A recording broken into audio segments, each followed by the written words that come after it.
the fifth inning is a big problem for our starters right now. They're not giving us length, and it doesn't matter whoever you bring from the bullpen or whoever you got in the trade deadline. If your starters only go 4 to 5 innings, that's a big problem for your team. The Yankees starters have only gone 6 or more innings since June 29th, 5 out of 39 times. That's a wild stat for this team. So the Yankees are calibrating, the bullpen's getting right, the offense is starting to heat up, but the starting pitching needs to start picking it up. And also, those actual 2 6-inning-plus starts both came from Cam Schlittler, which is a very good sign, and Luis Gil looked sharp today. Just got to get a little angry. Hopefully a fight or something that happens. Not a fight, but something that happens that gets them going again. Are we going to see a fight break out in the Old Timers game? Not here, but yeah, but they need to have that chip on their shoulder. You know, the players, you got to play like that. You know, you can't be friends with everybody.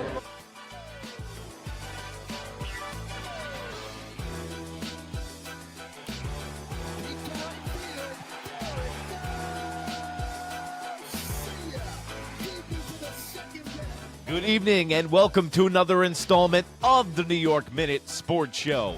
Trent Grisham does his best Reggie Jackson impersonation on Old Timers Day in the Bronx. We've got highlights. We got Aaron Boone's postgame press conference. Don't forget to like. Don't forget to subscribe. It's New York Minute Sports. It's New York sports for New York nuts. Let's go! It's New York Minute Sports. It's New York sports talk for sports nuts. Well, there you have it, guys. A good win from the New York Yankees. A game they would have lost 9 out of 10 times if Devin Williams would have came into the game. But the Yankees won this game tonight in the Bronx against the Houston Astros. And guess what? The Yankees haven't been getting blown out of games. What they've been doing is playing games close and then choosing a way to lose at the end of the game. But today, David Bednar did not decide to lose with the 6-out save in the Bronx. And I got to admit, what I've seen from him, and I think this is why the New York Yankees organization was so high on David Bednar, is because he has that mentality and that Bulldog mentality, just like Roger Clemens, who was in the press box today with Michael Kay and Paul O'Neill in the booth, so it was good to hear him. But he has that dog mentality. We saw Duvall walk too many people today, and I heard from a lot of San Francisco Giants fans in the comment section is that that's what he tends to do. But then Bednar came in and saved the day, and then Trent Grisham. You can't say more than his huge home run, and he turns around and he yells out a primal scream to the Yankees dugout, which I loved. I dug it so much because the Yankees need a wake-up call, and hopefully today was the wake-up call. But like I said, tomorrow they might show up and they might start treading water and take that cinder block and put it right on their head. But as far as today is concerned, we can celebrate as Yankee fans because that was a solid win against a good starting pitcher, against a good team who knows how to win. And this is a young team, the Yankees, who are learning how to win, and they don't have a lot of guys around to teach them how to win. But the Yankees have a little bit of a problem, and it's starting to become a pattern. It's their starting pitching. Now, Luis Gil pitched well today, and he is knocking off the ring rust from coming back from an injury and almost missing a full year. But he went 5 innings today. Let me give you a stat. The New York Yankees, since June 29th, their starters have gone 6+ innings 5 times since June 29th. That's 5 and 33, where starting pitchers have gone 6 innings or more. So I don't care who you bring into the bullpen and who you trot out there every night. If you add 6 arms to the equation in the bullpen every night because your starters can't give you length, it's just like John Sterling said, it's the hunt for who doesn't have it tonight, Susan. Because once you start that clown car of bullpen relievers, you don't know who's going to be that one guy out of the lot that doesn't have it tonight. And that's why everyone was getting so pissed off at Aaron Boone last night. It's not because he picked a guy out of the bullpen who's been doing okay or one of the new guys who just blew it. It's because he knows Devin Williams is off. He knew Devin Williams was going to blow it, and he threw him into that game anyway.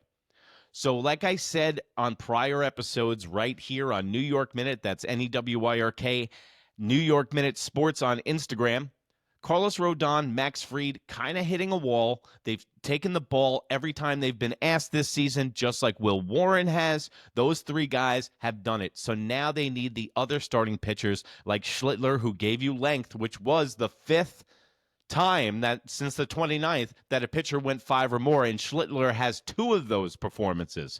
So I like what I'm seeing from Schlittler, but we're not seeing length from Max Fried. We're not seeing length from Carlos Rodon. So I don't know if it's a conditioning thing with Carlos Rodon or it's just a mental and physical fatigue. I was trying to say right here on this show that I was hoping that Max Fried and Carlos Rodon could miss a start, but now since the Yankees have put themselves in such a predicament and put themselves behind the 8 ball so much, is that the fact that they don't have the luxury to play around like that. So you had Luke Weaver, you had Duvall, 7, 8, and then Bednar 9 today. I like that rotation. And you know what? Maybe some of the old guys, maybe some of the dudes from Old Timers Day, like Bernie Williams and Jorge Posada and Roger Clemens, all these winning, should be or are Hall of Famer dudes around in the locker room, maybe giving out that good juju, giving off that good vibe, and maybe breaking the monotony of these guys having to deal with each other in the locker room all the time. Bringing Joe Torre in there, maybe listening. Maybe these guys can give them a little bit of word of encouragement that they're not hearing from Aaron Boone. So I like having the old guys around. I like having the core 4 in. That's like having 4 master chefs that retired from your restaurant, and they come in and you shun them and don't let them talk to the staff. You want to incorporate, histories, and you want to incorporate tradition with the New York Yankees. That's what New York Yankees are all about. It's all about the interlocking NY and the tradition. But once you guys move away from that, and what I heard was murmurings about the core 4 not liking Brian Cashman ever since he told Derek Jeter put an egg in his shoe and beat it in free agency and go test the open market, and they didn't like the way that he handled that situation. So there's been some checkered past. That's why today seeing Jorge Posada there for the first time since God knows when was a really good sign. But Jorge Posada actually had some interesting things to say before the Old Timers Day. Let's go to the video clip. Just got to get a little angry. Hopefully a fight or something that happens. Not a fight, but something that happens that gets them going again. Are we going to see a fight break out in the Old Timers game? Not here, but but they need to have that chip on their shoulder. The players, you got to play like that. You can't be friends with everybody. And that's what I like to hear. You can't be friends with everybody. I can't stand it when 2 dudes who are in opposing teams like the Red Sox and the Yankees are laughing it and yucking it up with Kool-Aid smiles on their face on second base, talking about where their dinner reservations are after the game. These dudes didn't like each other. The Red Sox and the Yankees had a dislike and a disdain for each other for over a decade. That's why it was called the greatest rivalry in baseball. But now you can see where baseball's gone. Rivalries like the Red Sox are done because you don't have guys like Pedro who are trying to beam people in the head, throwing broken bats like Roger Clemens and Mike Piazza. The game's changed, I understand that. But that mentality that you just saw, that dude's got 5 rings. That guy's got 5 rings. I think he knows what he's talking about. So my question to you guys is this kind of a roundabout way of Jorge Posada testing the waters about a managerial candidacy? Because catchers always make good managers. You have Joe Torre, Joe Girardi, now Jorge Posada. My Spanish ain't so hot, but I think Jorge is George in Spanish. So let's keep that tradition going. So you know what? It's Joe in Spanish. See, I can't even get English right.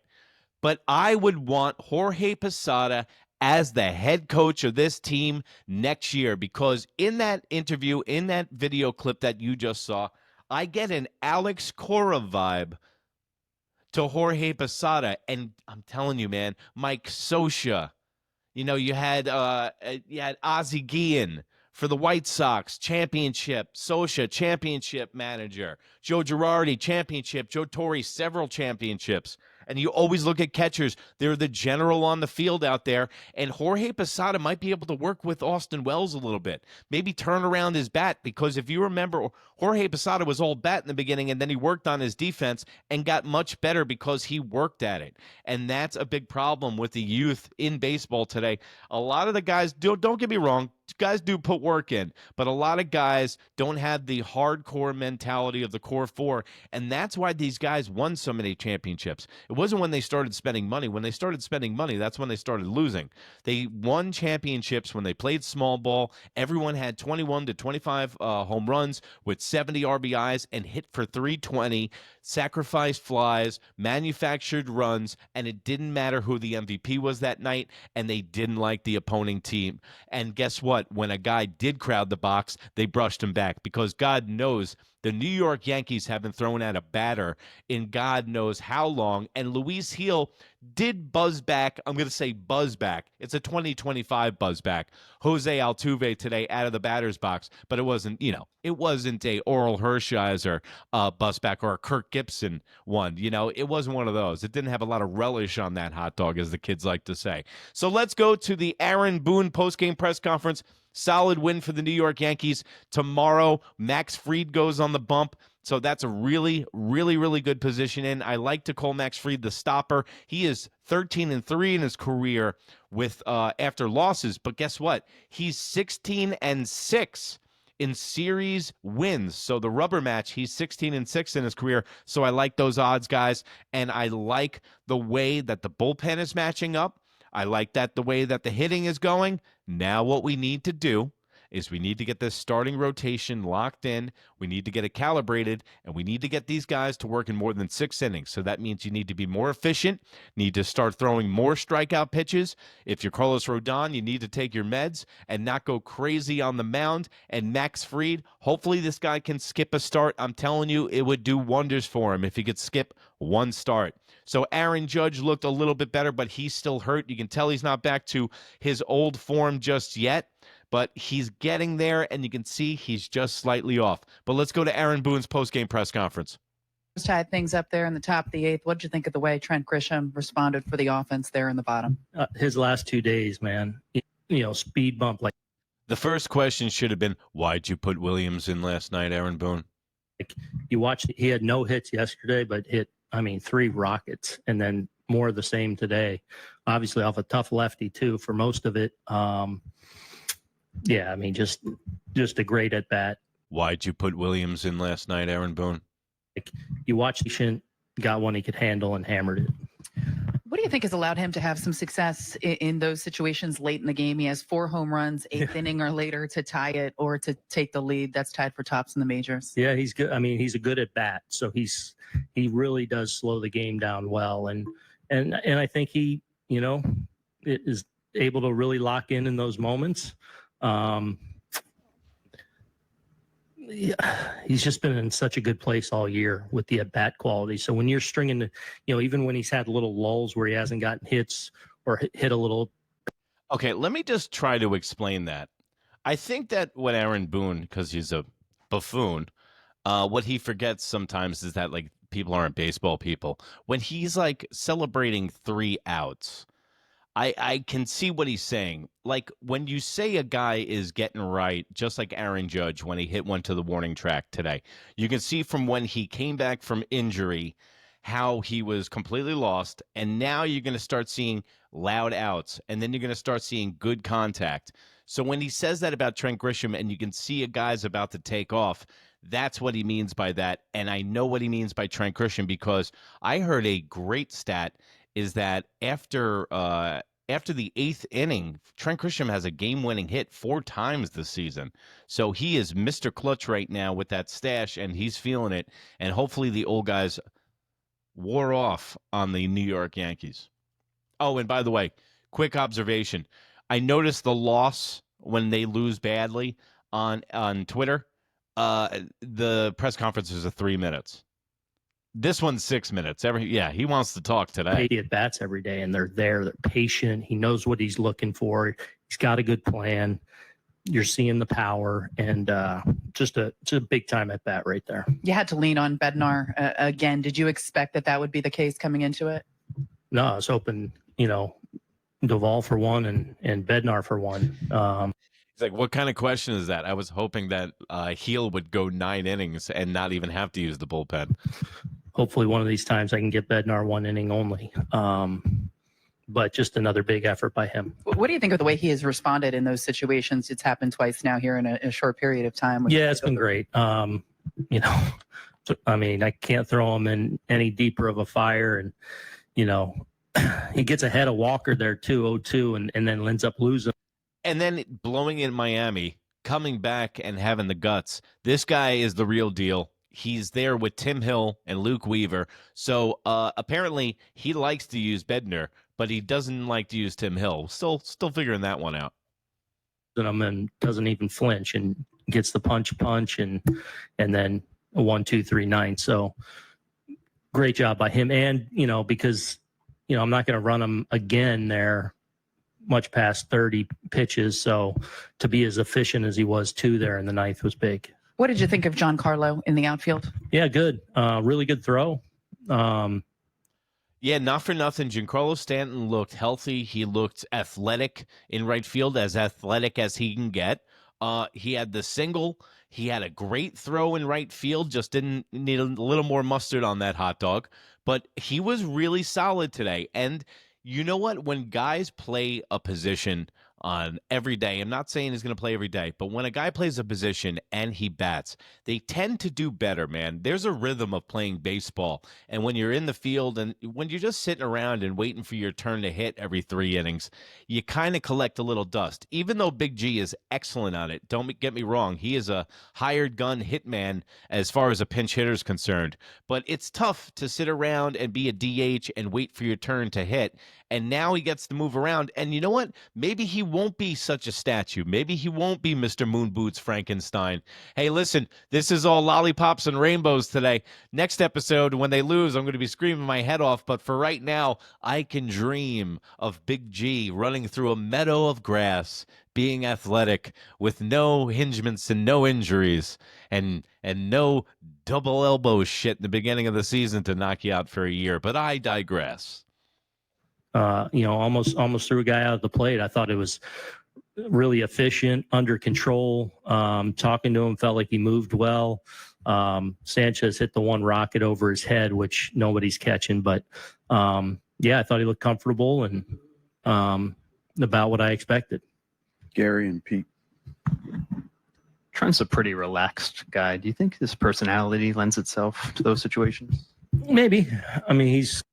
Trent's a relaxed guy, doesn't say a lot, and that's why when he turned around and screamed his balls off to the dugout and all of them responded cheering and yelling too, that's a good wake-up call. So for a guy that's not technically a leader on the team and he's soft-spoken and quiet and doesn't really say a lot, when he speaks or he makes a statement, guys listen. And he's a likable guy on the team, I can tell. A lot of dudes gravitate towards him. Judgy does too, spends a lot of time with him.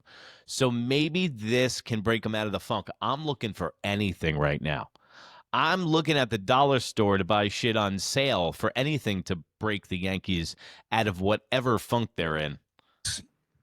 He is, the big sleep. He's that, but he's really confident too. And really talented. And I think, he's got a veteran's way about him now, like a real understanding of what he needs to do every day to be ready to go, has a really good plan. So whether it's right or left, he's going to give you a quality at bat.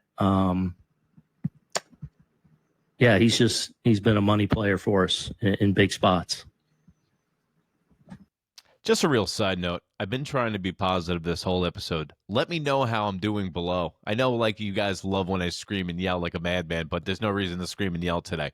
But, I was thinking in this diabolical way is that Aaron Boone would have kind of an excuse not to get fired because if these guys for Cashman, before the game ended the way it was, I make notes during the game, and the way that it was going, it looked like they were going to blow it again. But it's like Boone has the perfect out for not getting fired, because if the bullpen melts down or the starters, he can always just blame it on them. It's the players. It wasn't my managerial moves. It wasn't my voice in the locker room. It was the players. Look at the play. And Brian Cashman could say the same thing. Aaron Boone's going on 8 years as being the manager. That's a really long time with a guy with no championships. I had to get a little Boone hate in there. Sorry. Just what did you see from Luis Gil today, and how important of a step was today for him? Huge. Obviously Miami, his first one was a struggle. And even the first inning, I felt like he was searching to find it a little bit. Benny makes a big play there on the ball, on the dirt. Yeah, he let up a home run, first pitch of the game, or first at bat of the game. And then he really settled down, and you could tell he locked in. But just like every other starter on this team, the fifth inning shows up on this team. It's like the Twilight Zone, whether it's the World Series, whether it's errors, whether it's Volpe getting the yips, or our starters not going past it like it's a force field. The fifth inning is a big problem for our starters right now. They're not giving us length, and it doesn't matter whoever you bring from the bullpen or whoever you got in the trade deadline. If your starters only go 4 to 5 innings, that's a big problem for your team. The Yankees starters have only gone 6 or more innings since June 29th, 5 out of 39 times. That's a wild stat for this team. So the Yankees are calibrating, the bullpen's getting right, the offense is starting to heat up, but the starting pitching needs to start picking it up. And also, those actual 2 6-inning-plus starts both came from Cam Schlittler, which is a very good sign, and Luis Gil looked sharp today. Dirt ball, we get Altuve going. So that was a big play to kind of settle that first inning. And then I thought he came out in the second inning, had his best inning. Was in the strike zone, found some rhythm, flirted with a few 3-ball counts, but for the most part was able to win those. Luis Gil reminds me of Luis Severino so much. It's scary. They got all the talent in the world. They just got to not get injured all the time. And if their control is down, they're one of the most effective pitchers in the Major League Baseball. Because you got to remember, he won Rookie of the Year last year. So Luis Gil is no joke. I thought he had a presence with everything. His fastball, changeup, and slider were all important pitches for him today. That was really good to see, and big effort by him. Max. And I do like Luis Gil's mentality. Maybe that's why he reminds me of Luis Severino. Not only the talent, the arm, and all the stuff, but his mentality. Luis Severino is a little bit of a bulldog, and I like that. And this is what this team needs. Cam Schlittler, Killer Cam, looks like that. He has that too. He has a real stoic look about him on the mound, and he looks like he's got some grit to him too. I like that. All right, let's come out. It's kind of stuck where he's got to give the lane to start, and then it kind of skipped into the runner a little bit, so Benny kind of got blocked out of it. But I thought good throw by JD, and just kind of an unfortunate how it skipped where it gets right into the runner, where Benny gets kind of stuck, where he's got to give the lane to start, and then when it skips, he's in there and it's into the runner. All right, I'm done with him. Christian Walker, by the way, playing first base for the Houston Astros. If you remember, go back to hot stove season. It was either him or Paul Goldschmidt, and they had to make this decision. Now, Christian Walker is making a shitload of more money than Paul Goldschmidt, and the stats are pretty much even. Now, he has more home runs, more RBIs, but the average is way up, and Paul Goldschmidt's OPS is 200 points more. So if you really want to talk about it, Paul Goldschmidt was the right move. I know he's running out of gas. I don't know what's going on with that dude. I think the game's passed him by. Father Time is undefeated, and that's why he has no power right now and only has 10 home runs. And I think maybe there's a correlation between the 5 innings on June 29th and Paul Goldschmidt's first home run since June 29th the other night. But I don't know mathematics.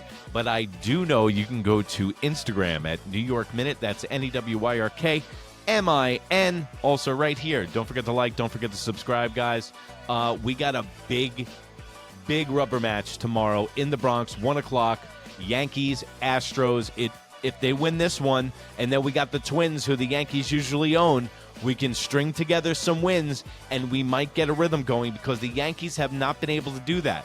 Every time they tread water, cinderblock, head, drowned. New York Minute Sports. It's New York sports for New York nuts. And remember, if you can't be good, be bad, baby. Bye.